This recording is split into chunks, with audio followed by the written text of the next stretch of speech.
조회수로 보니까 제가 조회수로 그렇게 관심 있는 부분은 아니지만 첫 번째 영서로 할 때는 제일 많이 이렇게 많은 분들이 한 10,000명 정도가 조회를 한 것 같아요. 그래서 이제 영서가 계속 이렇게 이제 진행이 되니까 그러면 더 많은 분들이 관심 갖고 들어올 줄 알았더니 그 반밖에 안 되더라고요, 조회를 하는 게. 그래서 영서가 재미없나 관심이 없나 이런 생각도 들기도 하는데 그러거나 말거나 저는 애초부터 영서를 써온 분들, 영서에 대해서 축복을 받고 싶어하는 분들이 많지는 않아도 그분들을 돕기 위해서 저는 이걸 하고 있는 거예요. 그리고 이쪽에 뭔가 또 관심 있는 분, 영서라는 말을 처음 이 단어를 처음 들었다는 분들도 있어요. 이게 뭔지를 모르는 분들도 있고, 이제 그러나 관심을 가져서 이게 또 새로운 은사와 같은 거기 때문에 관심 가져서 축복을 받았으면 좋겠다라고 들어온 그분들을 위해서 저는 할 뿐이라는 거죠. 그러니까 모든 사람이 다 호응해 주는 그거는 아니라고 봐요.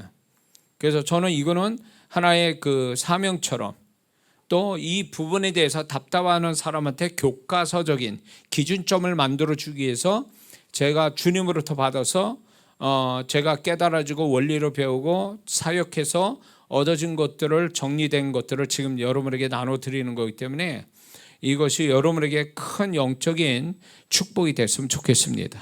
예. 이거는 이론이 아니에요. 왜냐하면 제가 영서의 축복을 받고 이 영서의 축복을 받고 지금까지 활용하고 그걸 통해서 많은 분들을 축복해주고 주님이 저를 통해서 그리고 저한테 엄청난 영적을 유익을 준 거기 때문에 긴 시간 동안 그렇기 때문에 이거는 제가 체험돼서 정리돼서 나온 얘기니까 이론이 없다는 얘기예요. 그러니까 이거를 여러분들이 지난주에도 얘기했지만 이론으로 듣게 돼서 이게 스스로 제가 숙제처럼 얘기했죠. 하다 중간중간에 숙제라고. 그거를 본인이 실습해서 체험되지 않으면 이거는 무슨 말인지 이게 뭘 얘기하는지 모를 수가 있다는 거예요.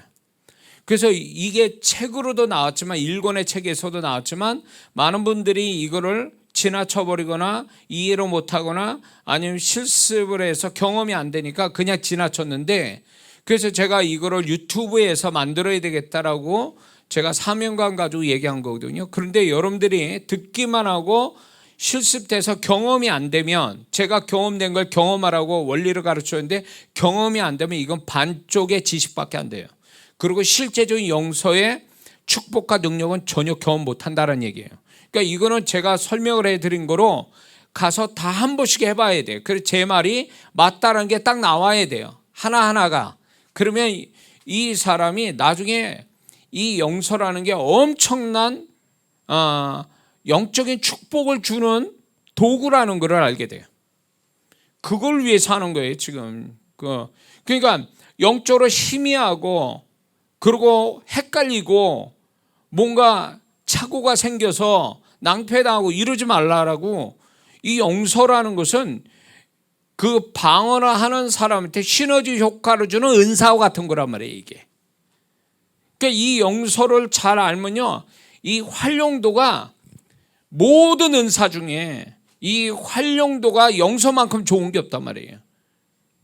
굉장히 폭넓고 깊단 말이에요 영서라는 자체가. 이걸 모르니까 헛소리들 하는 거예요.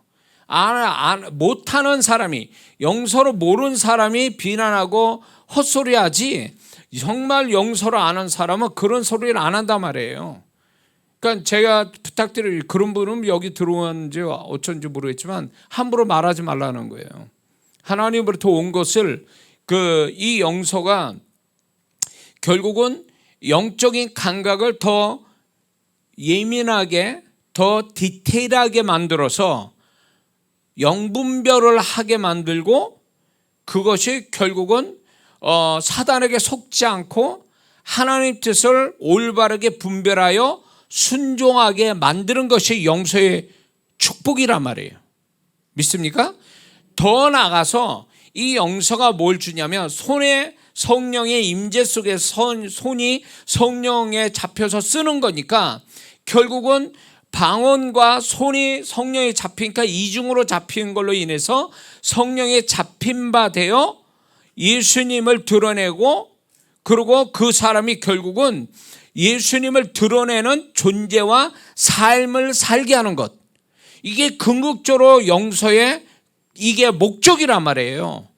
이걸 위해서 영서를 가르치는데, 그렇게 이 얘기를 먼저 강조하고 얘기했는데도 많은 성도분들이 안타까운 게 뭐냐면 답답하고 영서의 기술에만 자꾸 초점을 두고 이 기술을 무슨 뭐 주문과 같이 생각하고 이걸 영적 기술에만 재미를 느끼, 재미도 있어요. 그러나 그런 거에만 초점을 두다 보니까 진정으로 영서라는 은사 같은 거를, 성령이 주신 것들을 정말로 더 큰 그분이 주신 목적을 이루지 못하니까 이게 나중에 자칫 잘못하면 영적 점쟁이가 되는 식이 돼버리는 거예요. 그러면 안 되는 거예요. 그러니까 제가 거듭 말씀드리게요. 이거를 제가 실제적인 얘기를 나중에 한다고 그랬는데 답답해서 뭐 먼저 질문하신 분들도 있는데 가만히 있으면 제 얘기를 들으면 다 이해가 되고 다 알게 돼 있어요. 그 문점이 다 풀린다고요. 근데 너무 영적 기술에다 초점을 둬서 이거를 써먹는 데만 하다가 이게 잘못되는 수가 많다는 얘기예요. 그러니까 제발 그러지 말고 제가 이런 왜 이거를 왜 필요한가, 왜 이게 영서를 알아야 되는가에 대해서 거듭 강조하는 거예요. 몇 시간마다 지금. 그래서 이거에 대해서 여러분들이 잘 알고 영서를 쓰는 기술은 이제 쭉 설명을 할 텐데 그 전에 왜 되는지, 무엇 때문에 하는지, 이거의 유익이 뭔지 이거부터 머릿속에 철저하게 담아둬야 영서로 인해서 잘못되지는 않는다라는 거예요. 영서를 잘못 쓰면 사단에게 속아서 넘어갈 수도 있어요. 그래서 이 부분은 옛날부터 그래서 아무나 알게 한 게 아니고 이거를 정말로 잘 쓰기 위해서 가르쳐야 되는데, 가르칠 그 영서를 전에부터 알고 있는 사람도 가르칠 수 없거나 가르치고 싶지 않아서, 두 가지 때문에 영서를 모르는 사람이 많은 거예요. 쓰면서도 가르칠 줄 모르거나 가르치기 싫어서, 자기가 독점하고 싶어서. 그래서 제가 오래전 신앙생활 할 때 저도 이제 영서라는 얘기 들었는데 너무 이 부분에 대해서 아주 뭐랄까 이런 거에 비밀로 붙여져 가지고 소수만 알고 말이야 이렇게 해가지고 그걸로 뭐 자기 사역의 어떤 핵심으로 이렇게 만들어 가지고 그런 분들이 간혹가다 있었단 말이에요. 근데 저는 하나님이 더 왔으면 다 같이 나눠야지. 믿습니까? 나누고 대신 정말 먼저 그거를 아는 사람이면 전달해 줄 때 이런 걸 가르쳐 주고 같이 공유할 때에 어떻게 해야 된다는 정신부터 가르쳐 줘야 되잖아요. 이것만 똑바로 가르쳐 주면 얼마나 잘 쓸 수 있거든요. 개인의 영적인 성장을 위해서라도. 근데 이런 것조차도 안 하고 암암리 잘못 배우고 이상하게 배워가지고 오히려 주님의 어떤 주님을 기쁘시게 하고 영혼을 세워주는 게 아니라 결국 자기도 망하고 섬겨준 영혼도 망치는 이런 어떤 불행한 사단의 도구가 되어버리는 이런 일이 너무나 그 전에 있어 왔기 때문에 이거를 먼저 왜 이걸 해야 되는지를 먼저 철저하게 이걸 제가 가르친 이유도 바로 여기 있는 거예요. 그래야 정신이 올바라서 하나님이 원하는 대로 그 영서를 잘 써서 정말 개인과 또 하나님이 주위에 맡겨준 영혼과 또 더 나아가서 교회를 축복되게 하는 그런 성도가 돼야 된다는 거죠. 이해가 되시죠? 자, 그래서 이제 제가 말씀드리지만 영서의 영적 기술에만 집중해서는 절대 안 된다는 거죠. 그래서 이거를 이제 앞으로 실습을 할 건데 여러분들이 이제 제가 이제 얘기하는 거 이거를 뭐 여기 현장에서 원래 시간이 널널하면 뭐 여기서 먹고 자고 하면서 시간이 널널하면 밤새도록 이거를 실습시키고 가르치고 또 확인하고 이러면서 넘어가서 밤새도록 가르쳐서 이게 모든 사람이 참여한 분들이 다 이거를 경험하게 하는 게 사실은 목적이었고 과거에 제가 그렇게 했어요. 근데 지금은 유튜브에 들어온 분들도 있고 여기 있는 분들도 그런 게 아직 준비가 안 됐으니까 그게 좀 안타까운 거예요. 원래는 다 실습해서 넘어가야 되거든. 하나하나가 다. 이게 지금 하나하나 넘어가야 돼. 그렇게 못하니까 안타까우니까 제가 말씀드릴 때 숙제입니다라고 할 때는 반드시 유튜브에 올라갈 때에 그거를 틀고 만약에 이게 숙제입니다. 그거로 한번 체크해서 확인하고 이렇게 경험하고 넘어가고 이렇게 하는 방법밖에 없다. 그래서 이제 분명히 말씀드리니까 이거는 한국말로 들을 땐 이해가 되지만 진짜 이해가 되는 거는 내가 경험해서 내가 경험이 될 때 제가 숙제라고 얘기하는 걸 경험해야 비로소 그때 이해가 되는 거예요. 그러니까 그 이전에는 자기가 경험되지 않으면 이거는 이해된 게 아니고 실제 자기 것이 아니란 말이에요. 그러면 이건 들으나 마나라는 거지. 이론으로 알아서는 안 된다는 얘기예요. 이거는 은사와 같은 거기 때문에 체험이 돼야 돼요. 자기가 경험이 돼야 된다는 거예요. 이걸 모르니까 많은 분들이 영서를 어디서 듣고 뭐 좀 해야 쓰긴 쓴다는데 뭐 어디다 써먹을 줄도 모르겠고 이게 무슨 유익인도 모르니까 하다 말고 재미가 없는 거예요. 그런데 지금부터 제가 가르친 이거를 잘 정리가 되면요 하지 말라도 하게 돼 있어요. 이게 그러니까 이거를 이론만 듣지 말고 실습을 분명히 해서 자기 걸로 만들기를 제가 부탁을 드립니다. 자, 근데 이거를 나름대로 실습하여 경험하는 데 있어서 반드시 먼저 주의할 사항이 있어요. 이게 깊이 생각해야 될 부분이 있는데 뭐냐면 영적으로 균형 잡히지 않으면 소위 말해서 인격적으로 안 좋은 사람, 특히 부정적인 사람들, 부정적 성향을 가지고 있거나 아니면 혼미함을 갖고 있는 이런 사람들은 영서를 통해서 이게 영감을 받아야 되는데 영감이 틀릴 확률이 높아요.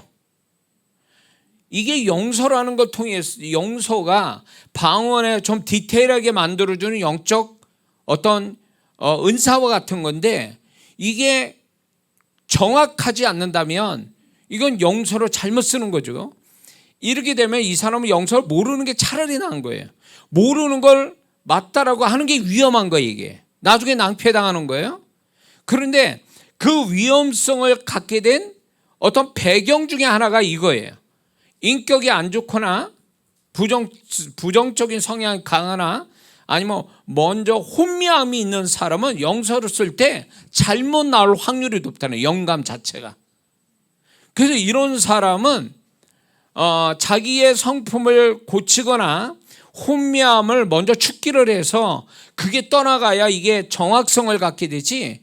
그렇지 않으면 꼭 이상하게 부정적인 성향을 가진 사람은 은사를 쓸 때도 보면은 긍정적인 내용이 안 나와요. 부정적인 얘기를 많이 했는데 그게 맞거든 또. 근데 그 부정적인 것이 이제 제가 미국에서 이렇게 사역하다 보니까 이제 미국의 사역자들을 만나면 거기는 너무 도가 지나치게 긍정적으로 많이 얘기를 해요. 그러니까 거기에 사역받는 한국 사람들이 질리더라고요. 왜냐하면 정확하게 자기를 진단하고 얘기를 해주면 좋겠는데 무조건 전부 다 긍정으로만 얘기하니까 의심이 드는 게 이게 맞나? 뭐 이렇게 그분들이 다 이구동성으로 그 얘기를 해요. 근데 물론 이렇게 하나님의 음성이나 영감을 받는 데 있어서 그게 긍정과 부정은 같이 있을 수 있어요. 부정이라는 게 뭘 얘기하는 거냐면 뭔가 이 사람한테 경고, 책망, 훈계, 이런 얘기일 수 있는 거예요. 이게 이런 부정적인 면에서 이런 얘기를 하실 수 있다는 거죠. 그런 것이 영감이 올 수도 있어요. 그런데 이게 부정적인 성향이 있는 이렇게 이 은사를 쓰는 사람은요, 그쪽으로 너무 강하다 보니까 긍정보다 부정을 너무 강하게 앞세워서 막 이거 가지고 영혼들 후리는 거죠. 영혼들을 겁을 주고, 점쟁이 무당들이 그런 사람들이잖아요. 좋은 얘기 합니까? 다 잡는 거죠. 그렇게 좋은 얘기해도 뭐예요? 결국은 자기 손에 잡히게 만들려고 하는 거잖아요. 다 그런지 어쩐지 모르겠지만 하여튼 거반 그럴 수 있죠. 그러니까 그 영혼들을 사로잡으려고 막 그렇게 겁을 주고 자기 사람 만들고 자기의 말에 말 듣게 만드는, 이거는요 위험한 거예요. 은사자분들 잘 들어야 돼요.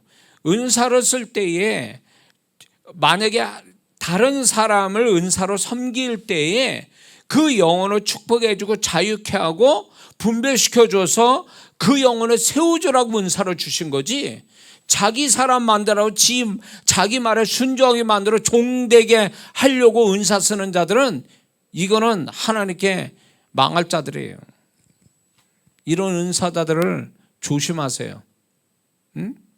그런 은사자를 조심하라고. 그런 은사자 갖다가 진짜 잡히면 그 사람 말대로 다 되거든요. 근데 그게 하나님 뜻이 아니라는 거예요. 그 은사 가지고 장난질하는 거지. 은사 가지고 영혼을 망치는 거지. 그게 정말 하나님 뜻이 아니란 말이에요.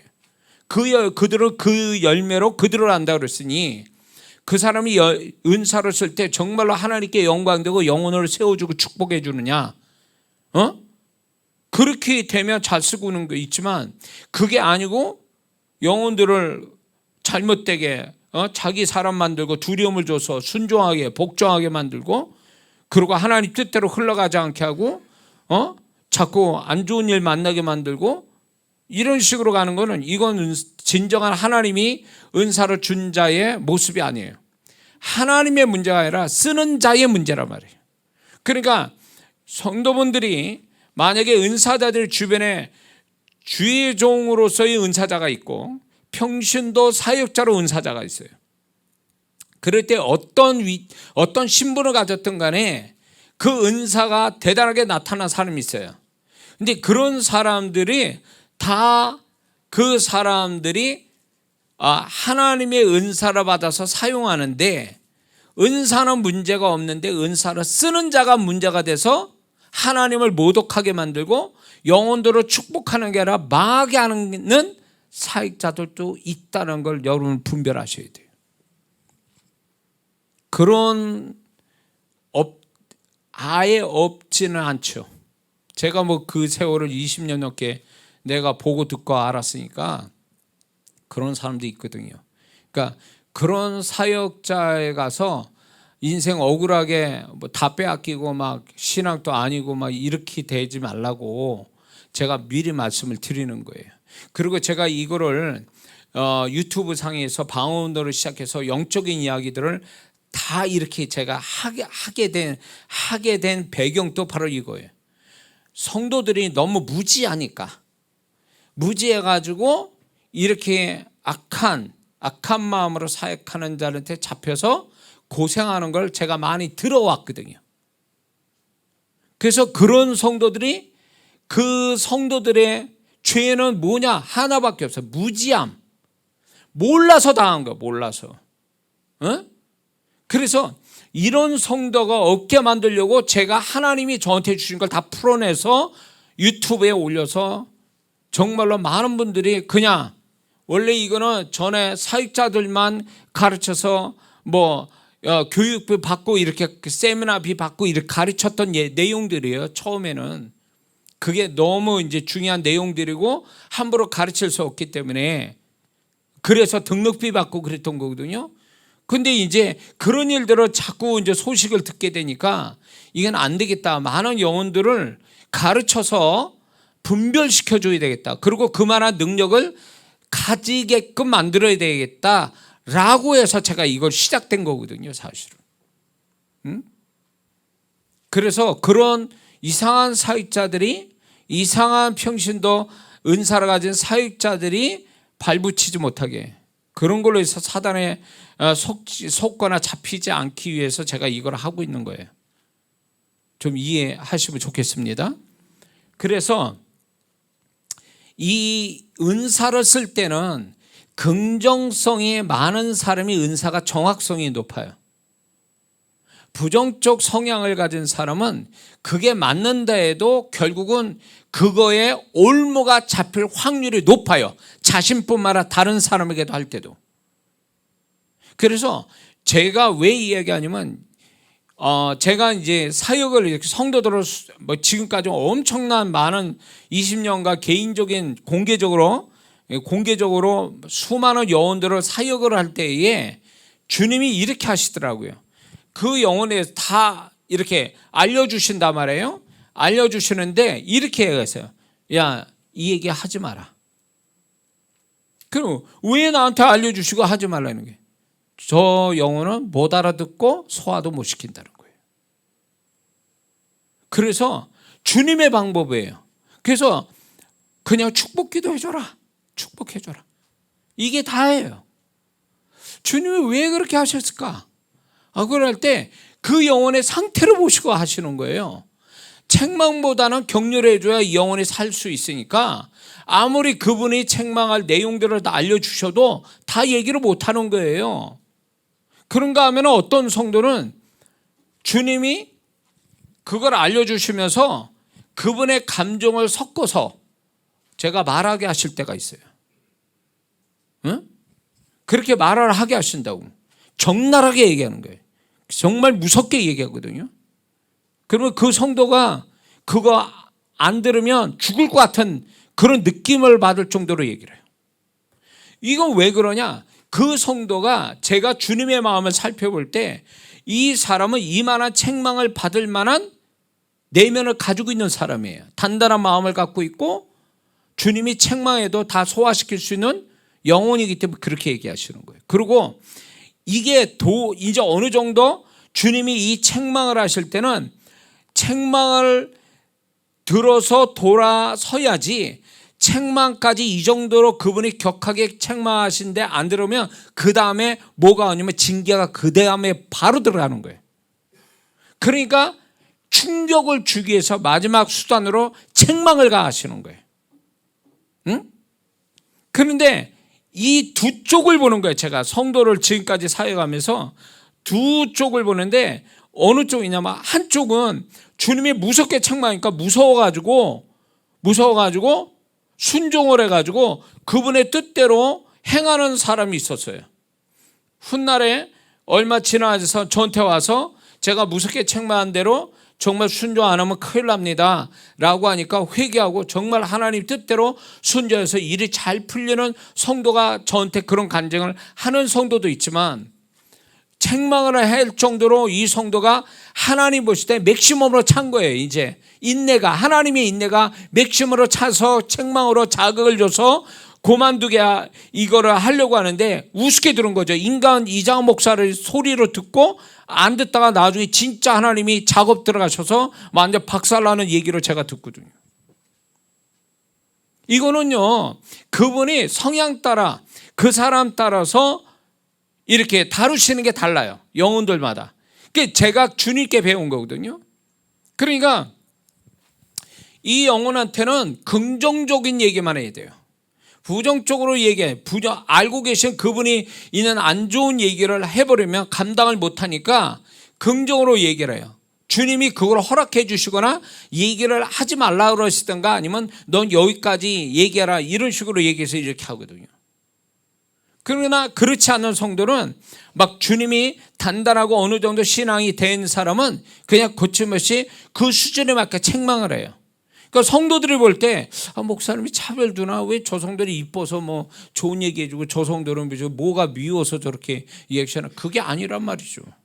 그래서 사전에 제가 이제 전에 헌금 사역할 때 사전에 제가 먼저 이 얘기해요. 절대로 제가 인간적인 마음으로 사람을 보고 그렇게 얘기하지 않는다. 주님이 들려주신 대로 나는 그냥 할 뿐이다. 이런 얘기를 해야 이제 안심하고 오해하지 않지. 근데 주님은 그런 방법으로 다루시거든요. 그래서 이게 너무 부정적이고 막 강조해가지고 영혼들을 막 짓눌리고, 그리고 자기 말에 듣게 만들고, 그리고 막 그 사람, 어떤 분들도 이런 분이 있어요. 이 사람이 생각조차 못하게 만드는 거예요. 그러니까 이 생각조차도 통제하는 거예요. 생각하지 마. 넌 내가 생각하니까 내 말대로 하면 돼. 그런데 간 사람이 있죠. 여기 영상으로 참여한 분 중에. 그런 이상한 데 간데 가지고 이상한 사역자 만나가지고 그런 소리 들은 사람이 있을 거예요. 당신은 생각할 거 없어. 내가 말한 대로 해. 내가 다 하나님 음성 듣고 얘기하니까. 아니 왜 그 사람의 인생을 지가 마음대로 결정하냐고. 저는 주님의 음성을, 주님은 이렇게 하세요. 주님이 이제 저한테 말씀하잖아요. 그러면 얘기를 전달하거든요. 그러면 그분의 인생이잖아요. 난 전달만 하는 거잖아요. 주님의 음성을. 그러면 제가 꼭 하는 얘기가, 내 말을 다 믿지 말고, 내가 주님의 음성을 전달했는데도 불구하고 다 믿지 마시고, 제가 얘기한 것이 주님의 음성인지를 가려 다시 한번 기도해서 다시 한번 생각해 보라고 그러거든요. 그러면 정말 주님께로 온 거면 당신에게도 얘기할 거라는 거예요. 그래야 맞는 얘기 아니에요? 그 사람 인생이니까. 왜 남의 인생을 자기 마음대로 좌지우지하냐고, 하나님도 아닌 사람이. 이런 사람 위험해요. 그런 데 가지 마세요. 그런 사역자로 만나서 그 사람이 아무리 기가 막히게 맞춰도 우리 집 냉장고에 뭐가 있는지까지 다 맞추도록 겁내지 말라는 얘기예요. 그건 하나님부터 온 게 아니란 말이에요. 주님은 그런 분이 아니에요. 우리가 무섭게 책망하시지만 그분이 책망을 하셔도 망하게, 완전히 망해서 자빠져가지고 죽을 만큼 그렇게 하나님이 하신 분이 아니거든요. 우리를 책망하셔서 우리를 정말로 고난 주셔도 다시금 세워주시고 은혜와 축복 주시는 거를, 그 주님이 그래요. 사랑으로 그렇게 하시는 분이거든요. 근데 어느 사역자는 사랑이 없는 거죠. 이단들이 그거잖아요. 이단 교주들이, 그 이단 교주나 그 밑에 있는 자들이 이 사람들, 자기 수하에 있는 자기에게 온 영혼들을 봐주는 게 없잖아요. 싹싹 긁어가잖아요. 영혼까지 털어갈 뿐만 아니라 그 가정, 직장, 사람 전부 다 털어가잖아요. 그래서 지금 보세요. 이단들이 얼마나 건축을 많이 하고 건물도 얼마나 많이 사요. 그 돈이 어디서 나오겠어요? 그 돈이. 영혼도 후려가지고 그렇게 한 거잖아요. 인생 망쳐가면서, 영혼 망치게 하고 인생 망쳐가면서 집 팔게 만들고, 가정 깨지게 만들고, 직장 버리게 하고, 가지고 있는 거 싹 다 털어가지고 그렇게 만든 거잖아요. 이단들이. 그러니까 여러분들이 이제 왜 제가 여기서 이 부분에 열린지 알 수 없지만은 여기에 속는 성도들이 많아서 그래요. 그게 다 주님의 음성이면, 어떤 분은 그래. 저한테 그 얘기예요. 어느 분이 그렇게 얘기했다는 거예요. 그래가지고 이걸 고민한다는 거예요. 고민할 거 뭐 있어. 그냥 기도해서 하나님이 정말 그 말이 맞는다면 본인한테, 내 인생이니까 나한테 더 정확하게 그분이 얘기하실 거 아니냐 말이에요. 증거도 주시고. 그럼 그걸 따라가면 되는 거잖아요. 근데 그런 증거나 이런 거 받을 생각 없이 그 사람이 그렇게 얘기했다는 거예요. 그 사역자가. 그러니까 그 말만 믿고 가는 거예요. 이렇게 정신을 내려놓고 가는 사람, 이게 잘못된 거 아니에요? 왜 자기 인생을 남한테 맡기냐고. 그러니까 만약에 그 사람이 하나님에서 말했다면 가서 돌아가서 점검해서 증거를 구해야 되는 거예요. 그래서 맞다 그러면 자기가 의지적으로, 인격적으로, 상식적으로 선에서 순종하면 되는 거거든요. 무슨 말인지 아시죠? 생각 내려놓고 막 남이 나의 생각을 지배해서 그 사람이 나를 조종하듯이 막 넌 이렇게 해야 돼, 저렇게 해야 돼. 그거 잘못된 사람이, 그 사역자는 잘못된 사람이에요. 그런 거 좋아할 그런 사람 따르면 큰일 납니다. 주님은 그렇게 우리에게 그렇게 요구하신 적이 없어요. 그렇게 하라고 요구하신 적이 없단 말이에요. 저도 그래서 영혼들한테 얘기할 때 굉장히 조심스럽다고요. 그런 부분에서 명확한 거라도 얘기를 해주고, 그리고 본인이 점검받아라. 증거를 받아라. 당신의 인생이니까 나는 옆에 사이드에서 도와줄 뿐이지. 응? 그 사람 인생은 아니잖아요, 내가. 응? 근데 남의 인생을 막 진짜 아무것도 아닌 것처럼 막 후리는 사람들을 조심해라는 거죠. 오늘 마지막 때는요, 거짓 선지자도 또 많이 나타나고, 거짓 그리스도도 많이 나타나고, 거짓 선지자도 많이 생기고, 응? 교회 안에. 그래서 분별력이 있어야 돼요. 제가 언젠가는 영분별 은사 가지고 이제 이 얘기를 할 날이 올 거예요. 오늘날 세대에서 가장 성도들이 필요한 게 뭐냐면 영적 분별력이에요. 분별력이 없으니까 이단에 다른 거예요. 공부 많이 하면 뭐 하냐고. 이게 영적으로 잡혀가지고 이단에 가버리는데, 분별력이 없으니까 귀신한테 속아가지고 넘어가고 말이에요. 분별력이 없으니까 하나님 뜻도 몰라가지고 지 멋대로 막 가서 낭패당하고 하나님 원하지도 않는 일대로 만들고 말이에요. 이게 분별력이 없어요. 영적 분별력이 없어서 인생 망친 자가 얼마 많은지 몰라요.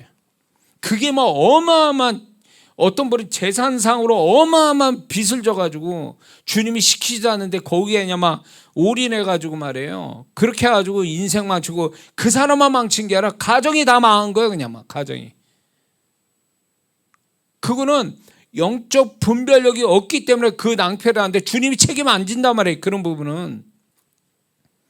그러니까 그런 성도들은 분별력이 없기 때문에 그 지경까지 간 거예요. 귀신들은 그걸 알아요. 사람을 혼미하게 만들어서 자기 손아귀에 잡히게 만들어서 자기 말에 순종하게 만들어서 축복을 하는 게 아니라 결국은 싹 다 긁어가지고 완전 도적자를 죽이고 멸망시키는 데까지 가는 게 개인들 전략이거든요. 그러니까 분별력이 떨어지면 이건 IQ하고 아무 상관없어. IQ가 상관이 없고 학벌이 상관이 없어요. 응? 이게 영적 분별력이 없으면 진짜, 오늘날 분별력이 없으면 진짜 자기만 망하는 게 아니라 같이 있는 가족도 다 망하고 옆에 있는 사람 다 망하게 하는 거예요. 그래서 요거 끝나면 어쩌면 할지도 몰라요. 그래서 예수를 잘 믿어가면 어떤 사람이 되냐면 점점 긍정성이 많아져가는 게 신앙생활 잘한 모습이죠. 부정성이 좀 사라져가면서 긍정성이 많아지는 거. 그래서 하나님의 사역에도 정말 이 사람을 야단쳐서 뭔가 고쳐질 사람이라면 야단을 치세요, 주님이. 그러나 그렇지 않는, 그릇도 안 되고 심령도 약하고 이러면 격려로서 이 사람이 더 잘하게 만드시는 방법을 또 쓰세요, 주님은요. 그러니까 무조건 아무나 상대에 칼을 들여야 되는 게 아니거든요, 주님은. 네? 그래서 영서에 있어서도 이게 너무 부정적 성향이 강한 사람은 영감이 틀리고 잘못될 수 있는 확률이 높다. 그리고 혼매함이 많은 사람은 틀릴 확률이 높다. 이걸 좀 여러분들이 기억하고 있어야 됩니다. 그리고 두 번째는 이제 나중에 쭉 자세하게 이제 어떻게 쓰는 법을 가르쳐 드릴 텐데, 한쪽으로 쏠리는 어떤 생각이나 마음을 가지고 영서를 쓰면 영감이 잘못 나올 수 있어요. 실수할 확률이 높아요. 그러니까 자, A냐 B냐 이 문제 가지고 영서를 씁니다. 하나님, 방언과 함께 영서를 쓰면 영서 때문에 이제 디테일하게 나오거든요. 영감이 디테일하게 나와서 확실해져요. 확실하면서 디테일해지는 거예요. 이 영서의 축복이 그거거든요.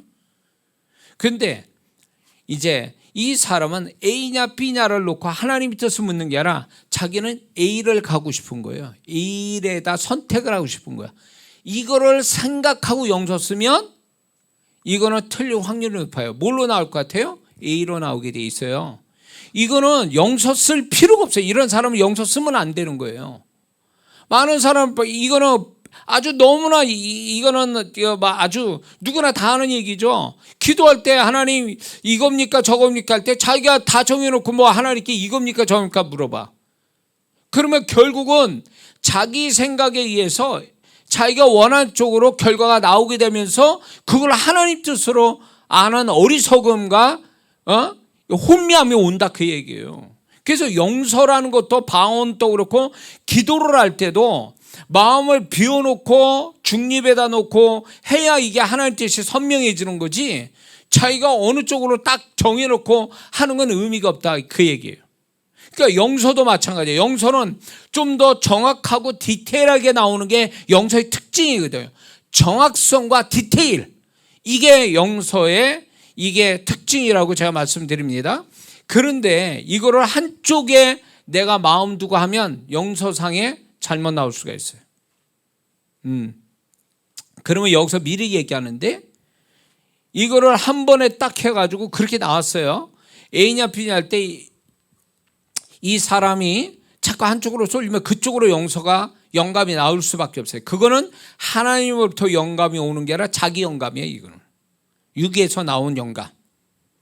그러면 이게 틀릴 확률이 있어서, 이게 완벽하게, 이제 저도 오랜 시간 동안 이걸 영서 쓰니까 정확성과 디테일이 나오는 건데, 이게 자기가 한 번에 했다 맞았다, 이게 맞았다고 자신하면 안 되는 거예요. 그래서 영서는 그 부분에 대해서 많이 확인을 해야 되는 거예요. 많이 확인하는 작업을 통해서 그게 정확성을 가져야지 한 번에 됐다고 해서 그게 맞는 게 아니라는 거예요. 자, 꼭 이게 뭐가 있냐면, 자전거를 배우는 아이가 한 번에 자전거를 잘 탑니까? 처음 자전거 타면 애가 두 바퀴 있는 자전거 못 탑니다. 이거는 계속 넘어지는 과정 속에서 감각이 생겨서 이제 나중에 타게 되잖아요. 자기 스스로 감각을 알아서. 똑같은 거예요. 이것도 우리가 이렇게 영서를 많이 쓰면 쓸수록 이제 정확성이 만들어지는데, 그러기 위해서 뭐가 필요하냐면, 자기가 이게 맞는지 틀린지를 계속 반복해서 이거를 써봐야 된다는 거예요. 영감을 계속 받아봐야 된다는 거예요. 반복해서. 틀린지 맞은지. 그래서 자꾸 확인을 하는 가운데 정확성을 만들어 가야지, 한 번 가지고 맞다고 해서 그걸로 자꾸 신뢰하고 가다가는 나중에 문제가 생긴다는 거예요. 이해가 되시죠? 네. 자, 그 다음에 이제 우리가 주의할 사항이, 기억해야 될 게 뭐냐면, 이제 손에 임재가 영서를 쓸 때는 바운과 같이 않게 임재로 구해야 되는데, 임재를 구하는 가운데 특히 손의 임재를 달라고 기도해야 돼요. 왜냐하면 손이 성령이 잡혀야 되니까 손의 임재를 충분히 있어야 되는데, 손의 임재가 약하면, 소위 말해서 성령의 임재가 약하면 영감이 틀릴 확률이 많아요. 임재가 약하면 영감이 틀릴 확률이 높고, 다른 측면에서 얘기할 때 영감이 아니라, 영감뿐만 아니라 성령의 임재가 약하면 영력, 소위 말해서 능력도 강하게 나올 수가 없어요. 한 예로, 옛날 베니 목사님 아세요? 그 성령 사역하셨던, 전에부터 아셨던 분은 알 거예요. 그분이 대단한 분이거든요. 많은 그 엄청난 능력을 집회 때 역사 일어나고 이런 분인데, 대만에 가서는 그거를 못했다는 거예요. 안 나타나더라는 거예요. 이 대만, 저도 대만 집회를 가봤는데, 워낙 이게 그냥 미신 있는 이게 워낙 나라 땅 자체가, 그러니까 방해가 어마어마해요. 이게 영적 방해가. 이 대만 가보시면 알지만, 가면 뿌예 벗어. 이거 이제 공항부터 뿌예 가지고 막, 제가 집회하는 그 장소가 안데 그 앞에가 절이고 막, 거기다 막 향 피워가지고 막 이러는 동네다 보니까, 이게 사역이 제한을 받는다, 방해받는다는 게 느껴질 정도예요. 이게 저는 현지인 사역한 거거든요. 대만 현지인, 한인들이 아니고.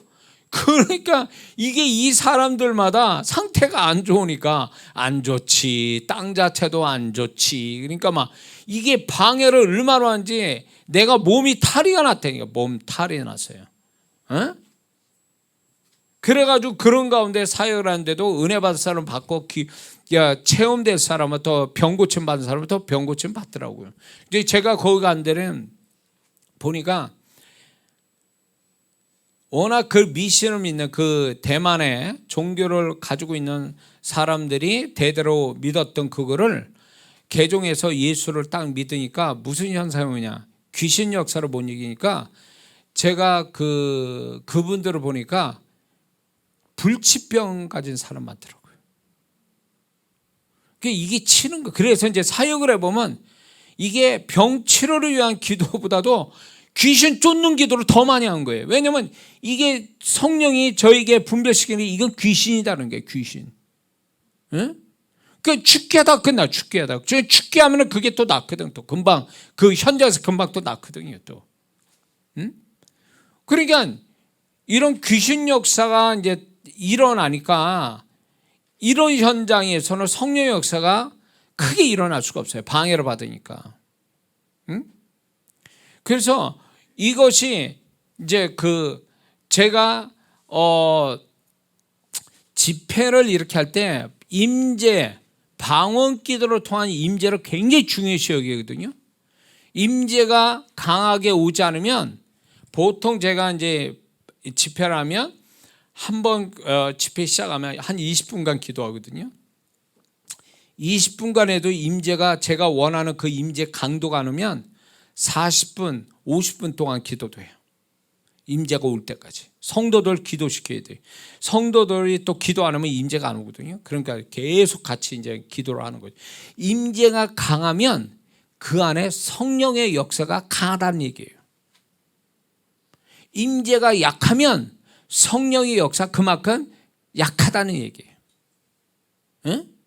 그래서 집회할 때 방언기도 많이 하는 사람이 임재가 강하거든요. 그 사람의 역사가 쉽게 일어나는 거예요. 그리고 주님이 지목하기를 그런 성도를 지목해서 역사하시거든요. 그러니까 집회할 때도 요령표 아주 기도 안 하고 한국말 기도하는 사람은 역사가 잘 안 온다라는 얘기예요. 왜냐하면 임재가 약해서 그래요. 선하고 악함의 문제가 아니라니까 임재가 있냐 없냐의 문제예요. 모든 게. 그래서 저도 임재가 약하면요 영감이 틀리기도 하고 영역이 잘 나타나지도 않기도 하고 이래요. 또 귀신을 나가라는데도 잘 안 나가고. 제가 능력이 적어서가 아니에요. 문제는 뭐냐면 현장의 임재가 약해버리면 아무리 어떤 은사를 써도 충분히 나타나지 않는다는 거죠. 그래서 임재가 강해야 돼. 역사를 경험하려면 영감이나 영역의 문제, 능력의 문제가 반드시 필요하면 전제 조건이 뭐냐면 성령의 임재가 그만큼 강해야 돼요. 그래야 성령의 임재가 강하면 무슨 현상이 오냐면 귀신이 알아서 쫓겨나가요. 성령의 임재가 강하면 제가 사역 안 해도 치유받을 사람은 성령님 자체가 치유를 주신다는 거예요. 응? 그게 대단한 집회죠. 그렇게 이제 그걸 사모하고 하는 거니까 저는 또. 응? 그러니까 임재가 약하면 모든 게 다 틀릴 확률이 있고 영역도 나타나지 않는다. 그렇기 때문에 임재 속에 성령의 임재 속에 손이 특히 임재가 강해야 성령에 의해서 손이 쓰여질 때 이제 영서의 축복이 능력이 나오기 시작하는 거거든요. 그래서 임재가 약하면 안 돼. 쓰는 데만 정신없지 말고 이 성령의 임재 속에서 손이 잡히는가가 중요한 거거든요. 거듭 말씀입니다. 영서는 손이 성령에 잡히느냐 안 잡히느냐 이게 결정적이라는 거예요. 응? 이해가 되시죠? 그래서 이게 임재가 약하면 영감이 하나님으로부터 온 영감이 아니라 자기 영감을 나타날 때가 있어요. 육에서 나온 영감. 이거는 하나님으로부터 오는 영감이 아니란 말이에요. 그렇기 때문에 실수하게 되는 거예요. 그래서 저도 하나님이 저한테 많은 은사를 주셨지만 이 은사가 성령의 어떤 성령께서 이끄셔서 그분이 하라는 대로 해야 이게 역사가 일어난 거거든요. 두 번째는 그 전에 뭐가 있었냐면 임재가 와야 돼요. 성령의 임재가. 이것도 실습을 다 해야 되는 거죠, 사실은. 임재가 와야 되는데 이 임재가 온 상태에서 해야 모든 게 이루어져요. 하나님의 역사는요. 꼭 뭐가 같냐면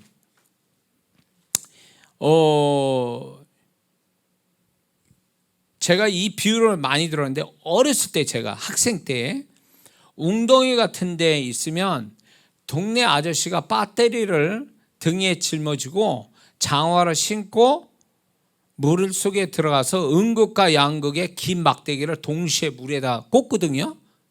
그러면 어떻게 되냐면 물 전체가 다 전기가 흘러서 물거가 기절해서 올라와요. 물 전체가 분명히 사이드에서 음극과 양극을 꽂았는데 물 전체가 다 전기가 갑자기 흘러서 물거가 저쪽에 막 튀어오거든요. 떠오르거든요. 똑같아. 임재가 강하다는 얘기는 비유를 들면 물 속에 있는 것 같은 거예요. 그런 속에 있어서 그 속에서 성령의 임재가 작든 크든 어디 사이드에서 한 군데만 일어나면 전체가 다 임재의 역사를 같이 본다는 얘기죠. 그게 이제 그래서 임재가 너무너무 중요한 거예요. 임재가 있어야 역사가 실제로 일어나니까. 예, 이해가 되시죠? 자, 요 부분을 제가 이제 비유로 좀 이 얘기라고 해야 여러분이 이해가 더 쉬울 것 같아요. 영선은 방언의 시너지 효과를 일으키는 영적 은사와 같다, 이렇게 처음에 얘기했죠. 그럼 이거를 어떻게 이해하려고 해야 되냐면, 제가 그 전주에 집회하러 이제 큰 교회 집회하러 갔었는데, 그 이제 통합측교회로 갔는데, 거기 집회를 하는데 그 목사님이 이제 식사 대접한다 그래서 저는 알지는 못하겠어요. 근데 처음으로 전주에 그 소위 말해서 한정식집, 예, 여기 전라도 전주에서 오신 분 계십니까? 난 어딘지 모르겠어요. 근데 그 한정식집에 들어갔는데, 그 한옥이 있는데 한정식집 들어갔더니 이제 거기서 일하신 분들이 한복을 입고 와가지고 음식을 다 이렇게 무한하게 막 먹을 때마다 이렇게 얹어주고 찢어주고 뭐 발라주고 막 나 또 그런 거 대접하는데 부담스러워 그냥. 그러니까 그렇게 이렇게 해주니까 이게 이제 쭉 위에 앉아서 식사하는데 옆에서 이제 이렇게 아무 소리 안 하고 이렇게 해주고 또 설명해 주시고 막 이러면서 먹기는 먹었는데 고급스럽더라고요. 예, 굉장히 정성을 들인 것 같아요. 근데 이게 딱 먹는 순간에 이건 아닌 것 같다. 뭔가 밋밋하고 모든 음식이 다 맛이 비슷비슷한 거예요. 다 뭔가 입에 딱 붙는 게 아니라 뭔가 겉돌아. 음식 자체가 굉장히 보기에는 굉장히 그 먹음직스럽게 정성을 엄청 쏟은 음식 같은데, 먹으면 이게 입에 쫙 붙어서 맛있다고 딱 삼켜져야 되는데, 씹고 삼켜야 되는데 그게 안 되는 거예요. 이게 뭐야 이게 음식이. 이거 여기 잘못 만들어 사람 이거 이런 식으로 그냥 이렇게 하면서 돈을 엄청 받는가 보다. 음식 맛은 하나도 없는데. 그게 아니었던 거예요. 그게 뭐였냐면, 그 한정식 집은요 조미료를 전혀 안 쓰는, 순수하게 옛날부터 내려온 그 있잖아요, 전통. 그 음식을 하는데, 저는 조미료 맛에 들린 사람이잖아요. 전 전라도에서 살지 않고 여기 수도권에 살아서 조미료 맛에 잔뜩 들은 입맛이 이런 사람이다 보니까, 이게 조미료가 전혀 빠진 상태에서 정성을 들인 옛날 음식들 있잖아요. 그건 안 맞는 거예요 저한테. 응? 그래서 그냥 그분들한테는 맛있게 먹었다고 그러는데 맛있지는 못했어요. 씹어서 넘기는 거지 맛은 없더라고. 근데 분명한 사실은 MSG가 없었던 거죠. 없으니까 내 입맛에 전혀 안 맞는 거예요. 그게 굉장히 맛들리면 굉장히 맛있는 음식인데, 그게 이제 MSG에 이 맛들린 사람한테는 밍밍하고 뭔가 석연찮아요. 음식 자체가. 왜 이 얘기하냐면, 이제 제가 이제 집에서 요리할 때가 있어요. 제가 이제 음식을 만들 때가 있어요. 그래서 제 아들하고 저희 박무사 이제 같이 만들어 같이 먹는 그런 시간들이 좀 자주 있었거든요. 그럼 제가 음식을 재료 사가지고 막 이렇게 준비를 합니다. 그래서 이제 준비를 해가지고 이제 뭐 레시피 받아가지고 막 이렇게 준비해가지고 하다 보면 제가 이제 맛보면 맛이 좀 이렇게 확실치 않아. 뭔가 석연치 않아. 그때는 이제 제가 이제 한 가지 방법 쓰는 거죠. MSG를 풍성하게 치는 거야. 그러면 맛이 감칠맛이 확 도는 거죠. 예, 그게 나쁜 건 아니에요. 근데 이게 MSG가 들어간 거와 안 들어간 게 차이가 확실히 나요. 그래서 우리나라 그 MSG를 딱 치면은 벌써 확 감칠맛이 나서 먹을 맛이 나거든요. 왜 이 얘기하냐면 모르겠어요. MSG를 싫어하는 분들도 있지만 좋아하는 분들이 있다면 제 말이 공감이 될 거예요. 어느 음식이든 뭐 이렇게 맛이 없다 그러면 MSG 벌써 치잖아요. 뭘 어떻게 하든 뭘 넣잖아요. 그러면 바로 맛이 돌잖아요. 그게. 그래서 저는 영서라는 게 방언에 그 감칠맛 나게 만들어주는 밍밍한 뭔가 확실치 않고 석연치 않는 거를 확실하게 감을 잡아주는 역할을 해주는 MSG와 같다. 저는 그렇게 표현하는 거예요. 그래서 여러분들이 영서를 저한테 배우고 쓰기 시작하면요, 이게 방언할 때 희미하고 맥이 안 잡혔던 거 뭔가 이렇게 확실치 않은 것들이 영서 쓰면 여기서 막 디테일하게 나오고 막 정확하게 나오면 놀랄 때가 많거든요. 진짜 그래서 표현을 저는 MSG에다가 표현한 거예요. 이게 한 거와 안 한 거 차이. 그래서 여러분들 반드시 그런 영서의 축복이 저는 있을 거라고 믿습니다. 자, 그리고 이런 게 있습니다. 우리가 알아야 될 게 영서 쓰기 전에 영적으로 깨끗해질 때까지는 시행착오가 있습니다. 그 얘기는 뭐냐? 영적으로 깨끗해지고 정확성을 가질 때까지는 어느 정도의 시행착오가 있다라는 거예요. 어린아이가 자전거 배울 때 넘어지듯이 넘어지는 시행착오들이 있어요. 이거 틀릴 수도 있어요. 그 틀린 거에 너무 기죽거나 틀린 거에 실망하지 말고 계속 쓰는 가운데서 균형 잡아가는 거예요. 그러니까 영적 감각이 정확성으로 가는 거죠. 정확성으로. 그래서 정확성 있게 디테일하게 갈 때까지는 계속 그거를 작업을 해야 되는 거예요. 근데 많은 사람이 나는 안 되는가 봐 이러거든요. 근데 제가 항상 얘기하는 게 뭐냐, 은사를 이제 임파테이션에서 실습을 시키거든요. 할 때에 한 가지만 맞으면 은사는 온 거다. 하나만 맞으면 된 거라고. 10가지 중에 한 가지만 맞아도 그 사람 됐다라고 봐야 되는 거예요. 그러니까 9가지 틀렸다고 실망하지 말고 하나 된 거에 기뻐하라는 거예요. 왜냐면 이게 계속 훈련을 쌓고 하다 보면 하나 맞은 게 나중에 2개로 맞고 그 다음에 3개가 맞고 그래서 나중에는 10개가 정확하게 맞는 순간이 오거든요. 그때까지는 이제 자기가 훈련을 해서 거기까지 가는 건 자기 몫이에요. 그걸 자기가 해야 되는데 이걸 안 하고 이게 영감이 틀렸다? 뭔가 틀렸다라는데 너무 실망하거나 이런 것 때문에 이게 아무것도 아니다. 그러면 끝난 거예요. 그 사람은. 은사는 받아놓고 끝나버리는 거지. 은사의 깊이나 능력은 많이 하는 데서 그게 나오는 거지 한두 번에서 나오는 게 아니라는 거죠. 그러니까 어느 정도 시행착오가 있기 때문에 함부로 그거를 속단하거나 함부로 그 부분에 대해서 내가 손을 놔서는 안 된다는 거예요. 그러니까 계속 반복하면서 어느 순간에 어떤 상황에서 내가 틀리고 어떤 상황에 맞더라. 어느 상황에서는 정확하게 나고 어느 상황에서는 정확하지 않더라. 이런 것들이 하다 보면 자기 나름의 감각이 생긴다는 거예요.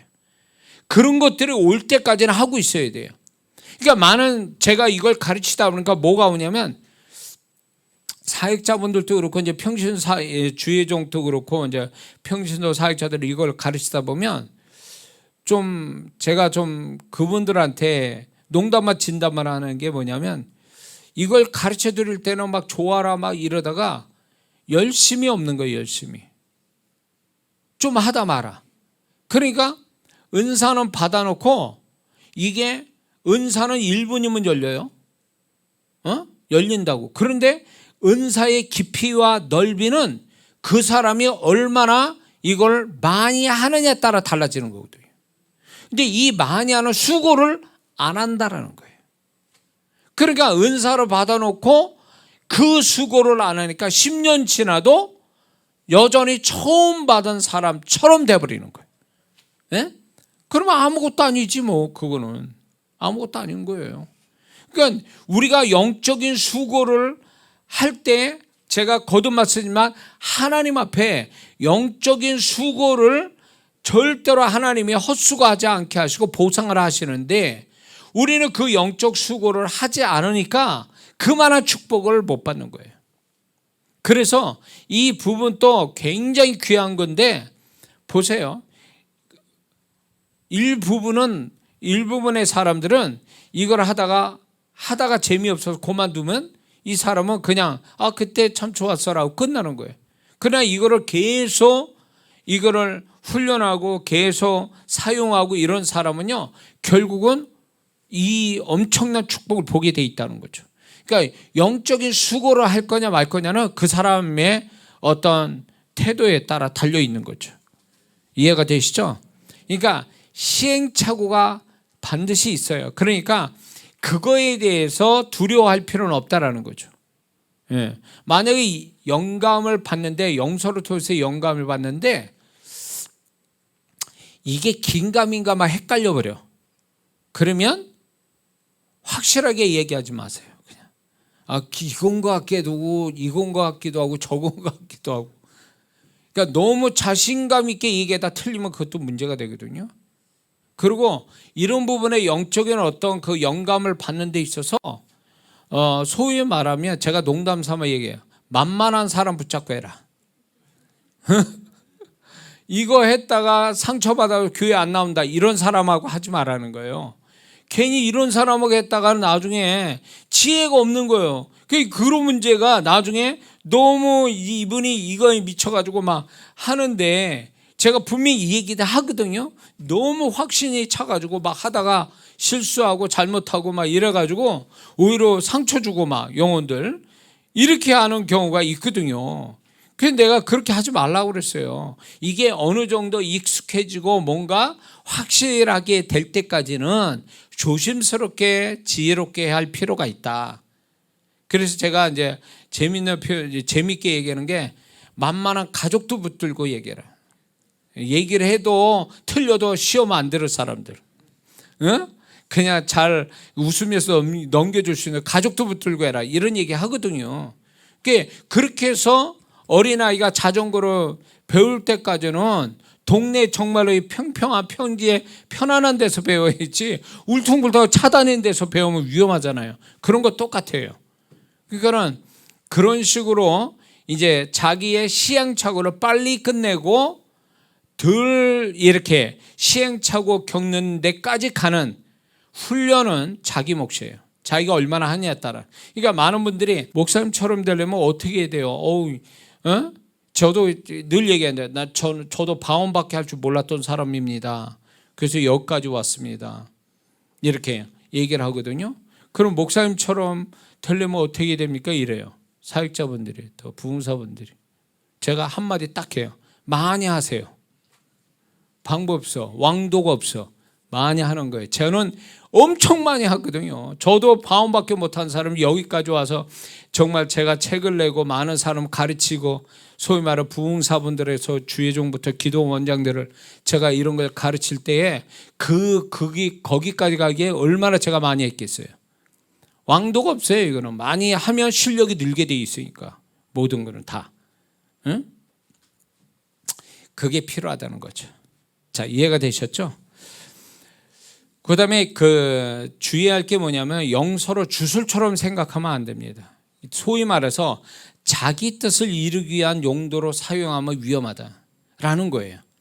많은 분들이 자기의 이익을 위해서 영서로 주술처럼 사용하는 사람이 있으면 사단이 틈탈 확률이 높아요. 이런 사람은요. 그래서 제가 거듭 말씀드리지만 영서는 영적 분별력을 가져서 결국은 하나님 뜻을 알아내고 정확한 하나님 뜻에 순종하기 위한 과정으로서 용서가 필요한 거지, 무슨 주술처럼 이거는 뭘 써먹는데 뭐 어린 마음에 재미있게 하기 위해서 그럴 수도 있어요. 그러나 그런 식으로만 가면 안 돼. 장난식으로 주술처럼 사용하면 안 되고, 결국은 하나님 뜻을 알아내는 좀 더 더 좋은 방법, 영적인 방법 중에 하나가 은사라는 거죠. 이 영서라는 거예요. 그걸 위해서 우리가 한다라는 걸 잊지 말아야 될 줄 믿습니다.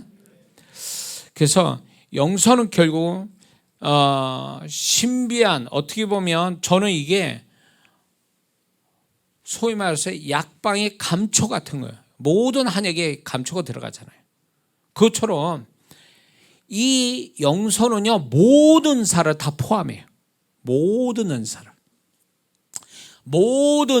다 활용할 수 있게 만들어주는 게 영서예요. 그러니까 방언만 할 줄 안다? 그러면 이 사람이 영서를 배워가지고 영서를 쓰면요, 방언과 영서를 통해서 이 사람 은사가 다 나타날 수 있어요. 제가 이제 이거를 나중에 알려드릴게요. 그러니까 이 방언과 영서를 쓸 줄 알면 생각의 방향만 틀면, 제가 한번 얘기한 적 있어요. 성령님에 대해서 얘기할 때 내가 생각의 방향을 틀면, 어디 방향으로 틀면 방향을 가지면 성령이 알아보시고 그 방향대로 계시해 준다는 거예요. 그게 영서를 쓰면 더 확실하게 그분이 내가 생각한 방향대로 영감이 오게 해주신다는 거예요. 그게 뭐냐면 영서 때문에 더 정확하게 오는 거예요. 더 확실하게. 자, 예를 들어서 지난주에 내가 실습을 했지만 이 사람에서 예언 쪽으로 내가 방언하면서 저 사람에 대해서 예언 쪽으로 영서를 쓰겠다면 이 예언 쪽으로 딱 성령께서 영감을 주시는 거예요. 그 사람에 대해서. 이게 영서로 쓰니까 가능한 거지, 방언만 해서 그렇게 되지는 않거든요. 그렇기 때문에 이게 이 영서라는 건 모든 은사를 활용할 수 있는 어떤 전천후 은사와 같은 거예요. 어디 은사든 다 영서로 연결이 되게 돼 있다는 거죠. 이런 거를 모르니까, 이게 얼마나 좋은지를 모르니까 헛소리들 하는 거예요. 모르는 사람들은. 예. 그래서 우리는 저는 그거죠. 바울처럼 고린도서 12장 1절처럼 신령한 것을 알기를 원한다라고 바울은 강조하고 있는데, 그게 하나님의 뜻이잖아요. 신령한 것을 모른 채 아는 채 하는 것도 문제죠. 모르는 걸 아는 채 하는 것도 문제지만, 모르는 거를 그거를 모르는 거에 대해서 자기가 아는 사람을 비난하는 것도 문제거든요. 자, 그렇다면 이제부터 이제 실제로 들어가서 이제 영서 쓰는데 중요한 원칙을 제가 말씀을 드리고자 합니다. 거듭 제가 말씀드립니다. 영서는 글자 모양, 영서로 어느 정도 많이 썼느냐, 영서를 얼마나 빨리 쓰느냐, 이거하고 문제가 아니라니까. 이게 중요한 게 아니란 말이에요. 그래서 이게 중요한 게 아니라 손이 성령에 잡혔냐 안 잡혔냐, 손에 임재가 있어서 손이 성령에 잡혔냐 안 잡혔냐, 이게 중요한 부분이라는 거예요. 근데 그렇게 얘기해줘도 영서를 실습시키잖아요. 글자 보고 있어, 이렇게 모양을 보고 있어. 그러니까 이게 소위 말하면 영서가 손에 잡혀서 성령이 쓰고 싶은 대로 막 써줘야 되는데, 글자 모양을 자꾸 이쁘게 만들려고 그러고 자기 스타일대로 막 글자 모양을 만들려고 하니까 영감이 안 오는 거예요. 영서의 축복이 안 오는 거예요. 이런 사람을 어디에다 비유두냐면, 방언을 말할 때 성령이 말하게 그분이 말하고 싶은 발음을 하게 해줘야 되는데 내가 발음하고 싶은 걸 발음하는 거와 똑같은 거예요. 그러면 그건 방언이 아니죠. 방언은 성령이 내 혀를 붙들고 말을 해야 이게 그분이 말하는 대로 혀를 빌려드리는 게 그게 방언인데 내가 말하는 것만 말하고 싶은 것만 말하는 거라면 그건 방언이 아니잖아요. 그러니까 어떤 사람은 중국식 방언하고 프랑스 방언하고 러시아 방언 비슷하게 하는 분들이 있어요. 내가 볼 때 가짜예요. 다 조작한 거예요. 자기가 인위적으로 하는 거죠. 그건 방언이 아니에요. 그거는. 그러니까 이 방언의 원리를 모르니까 그 얘기하는 거예요. 그러니까 영서도 마찬가지예요. 영서도 처음에 쓸 때는 어떻게 쓰는지를 모르니까 그 처음에 요령은 가르쳐 드려요. 그러나 언제든지 그렇게 가지는 않거든요. 근데 처음은 어차피 어떻게 쓸 줄 모르니까 가르쳐 드린다고. 그거대로 했다가 이제 성령이 잡혀서 막 아무렇게나 막 쓰는 이게 중요한 건데 많은 사람이 쓰는 데다가 집중하다 보니까 이게 영서의 축복을 놓치고 있다는 거죠. 이해가 되시죠? 영서 글자 모양, 영서를 쓰는데 빠르게 쓰냐 느리게 쓰냐 그것도 중요하지 않아요? 영서를 얼마나 많이 쓰냐 그것도 중요한 게 아니라 그랬어요. 손이 잡혔냐 안 잡혔냐 이게 중요하다. 자, 그렇다면 이제 시작할 때 영서를 쓸 때 아주 기초적인 원칙을 제가 말씀을 드리겠습니다. 요거 제가 가르쳐 드린 다음에 다시 들으셔야 돼요. 요거로 원칙을 안 지키니까 백날 써도 안 되는 거예요. 영서에 어떤 축복이 안 나타나는 거죠. 첫 번째는 아까도 얘기했지만 성령의 임재를 구하되 특히 손의 임재를 구해야 돼요. 성령님 오시옵소서. 왜냐면 임재 현상이 나타나겠죠. 그러다 손에 더 강하게 임하옵소서. 그러면 손의 임재가 더 강하게 온단 말이에요. 그러면 잘 들어보세요. 저는 왼손 잡으니까 왼손에 이제 임재가 오게 해주세요. 그러면 오른손하고 차이가 있어요. 왼손의 임재가 달라요. 여러분들도 한번 이제 나중에 가서 숙제 가서 영서 쓰기 전에 성령이여 오시옵소서 임재로 구한 다음에 손에 임재가 오게 하옵소서라고 해서 딱 한번 자기가 쓰는 오른손 잡으니까 오른손과 왼손하고 임재 차이를 느껴보세요. 분명 차이가 있어요. 숙제입니다. 이렇게 그게 좋습니다. 이해가 되셨죠? 그 다음에 영서를 쓰는 자세가 중요한데 어떻게 해야 되냐면 허리를 구부리잖아요. 허리를 구부려서 쓰면 손목에 힘이 가요. 그러면 성령에 잡혀서 쓰기가 어려워요. 그래서 영서를 쓸 때는 허리를 펴고 써야 돼요. 허리를 펴고 이제 정자세로 쓰는데 이게 중요한 거예요. 허리를 구부리면 이제 힘이 들어가니까 안 된단 말이에요. 그러면 성령에 잡히죠. 그래요. 그러니까 이렇게 허리를 펴고 손목에 힘을 빼야 돼요. 왜냐면 성령이 잡아서 방언 말할 때도 말하잖아요. 그거잖아요. 혓바닥에다 내가 너무 힘을 줘버리면 성령이 혀를 못 잡는 거 똑같은 거예요. 그러니까 허리를 펴고 손에 임재를 구하면서 할 때 손목에다 이게 너무 힘을 주면 안 되는 거예요. 쓸 때 이게 손목이 자유롭게 돌아가야 되거든요. 막 이렇게 자유롭게 막 이렇게 돼야 되는데 이게 손목에 힘이 들어가면 벌써 임재대로 돌아가질 않으니까 손목에 힘을 빼야 된다. 예, 제가 얘기합니다. 자, 세 번째는요. 처음에 쓸 때 어떻게 쓰냐 할 때 가시철망 모양이 있죠. 이렇게 동그라미 있지. 이해가 되시죠? 요거대로 이걸로 시작하는 거예요. 사실 처음에는요. 그러니까 가시철망 아시죠? 요 형태. 이 형태가 가장 기본된 형태예요. 요거부터 시작하면서 이게 이제 시작을 하다가 성령이 잡혀 돌아가면 그분이 원하는 대로 막 손이 왔다 갔다 하겠죠. 그러나 처음에 발동은 내가 거는데 이런 동그라미 이렇게 가시철망처럼 시작은 내가 한다. 꼭 뭐가 같냐면 방언할 때 내가 입을 벌려 무슨 말을 해야 성령이 혀를 잡는 거 똑같은 거예요. 내가 말하는 거 이 딱 담는 데서 방언이 터집니까? 아니잖아요.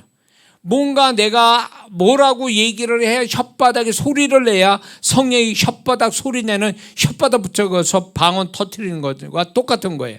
내가 먼저 뭔가를 시작을 해야 성령님이 그 다음에 일하시는 것 똑같아요. 그래서 이게 가시철망처럼 시작을 그렇게 시작하는 겁니다.